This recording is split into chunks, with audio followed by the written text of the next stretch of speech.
क्या दी गई परिस्थितियों में x एवं y का मान निकालिए। तो यहाँ पे x क्या है, सीढ़ी की लंबाई, और ये क्या है आपका, दीवार की ऊंचाई, और ये आपका क्या है, भूमि के साथ सीढ़ी के जड़ का एक दूरी 12। तो ये यहाँ पे क्या बनता है, 90 डिग्री। तो कौन त्रिभुज बना, समकोण त्रिभुज। तो लिख दीजिए समकोण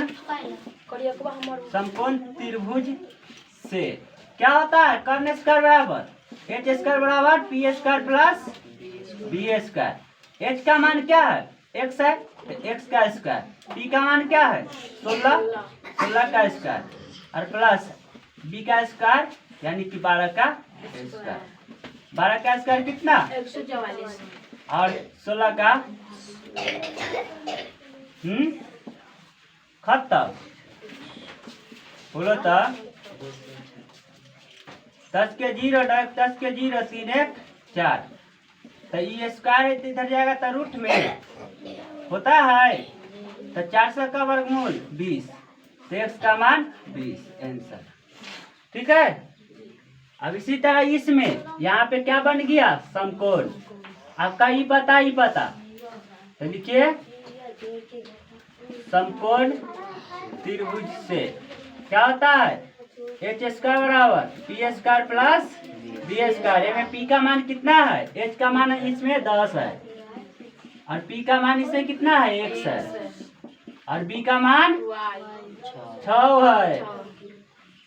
तो क्या हो जाएगा, ये तो इस त्रिभुज में ना है, 10 का स्क्वायर 100, x का स्क्वायर x स्क्वायर, 6 का स्क्वायर 36। तो ये 36 से इधर आ जाएगा, 100 में से घट जाएगा, तो 100 माइनस 36 बराबर x स्क्वायर। तो x स्क्वायर कितना, कितना बच गया 64।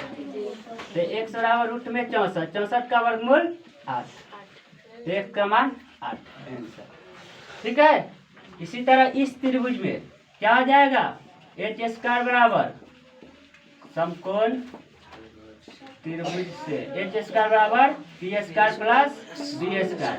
पी का मान भले एच का मान वाई स्क्वायर, और पी का मान आपको तो आ गया है ना एक्स का 8, तो 8 रख दीजिए, पहले एक्स रख दो, और प्लस बी का मान तो 15 है। ठीक है ना, 15 का स्क्वायर, तो एक्स का स्क्वायर बोलो 8 का स्क्वायर, और प्लस 15 का स्क्वायर 225, 8 का स्क्वायर कितना 64, और प्लस 225 कितना आ जाएगा, जोड़ दीजिए 289 किसका वर्गमूल होता है, किसका स्क्वायर होता है 289, 17 का, y का मान 17 आंसर। ठीक है। चलिए इसको किरण के स्रोतों के उदाहरण बताइए। किरण के स्रोत क्या होता है, बिंदु होता है, इससे आपको किरण निकलती है। ठीक है। किरण के स्रोत के उदाहरण बताइए, अपना से कोई भी उदाहरण ले लेना था। लाता छठा क्लास किताब। इसमें क्या करा है, बिंदु P और Q की स्थिति बताइए कि एक किस भाग में है। तो Q का P कहाँ है, अभियंतर में। तो लिख दीजिएगा बिंदु P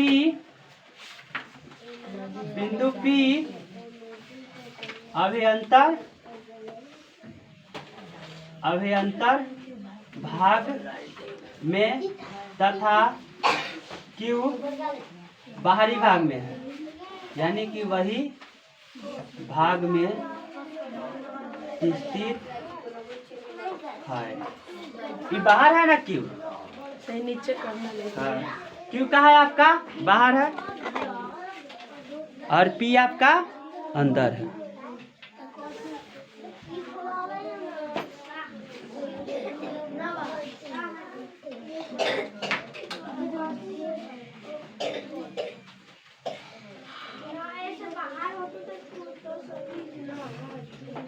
किरण मतलब प्रकाश।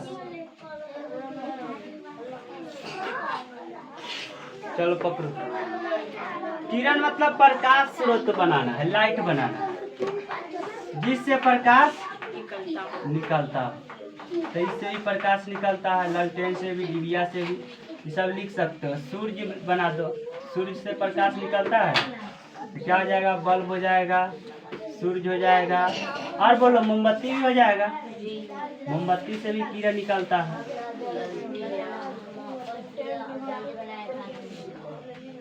मोमबत्ती, मोमबत्ती के बाद लालटेन भी हो जाएगा।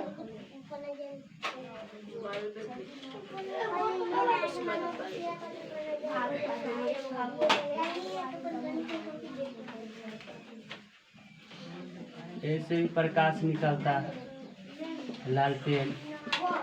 यही से किरण निकलता है। ये सब क्या है आपका? किरण का उदाहरण देना था। ये सब से आपको किरण निकल रहा है ना।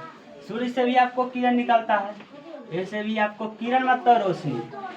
अब इसी तरह आपको क्या करना है? रेखाखंड। रेखाखंड देखो शांत नहीं होता, इसमें कोई चिन्ह नहीं। ठीक है, यह आपका क्या है? रेखाखंड का उदाहरण है। और किरण क्या होता है? एक तरफ तीर का चिन्ह, किरण ए तीर। तो ए भी आपका क्या हो गया? ए पर किरण का फोटो। तो ये किरण का हो गया। रेखाखंड क्या होता है? दोनों तरफ किरण, यानी कि रेखा को कहीं भी बढ़ा सकते हैं। ए बी, तो ए बी पर दोनों तरफ किरण, यह क्या है? आपका रेखा है। अभी तो जान गया कि ये वाला बाहर स्थित है कि क्यों, और पी आपका अभ्यंतर में स्थित है। किस भाग में स्थित है तो लिख दिए अभ्यंतर, यानी कि ये अंदर में है और ये बाहर में। यही स्थिति हमको दर्शाना था। चलिए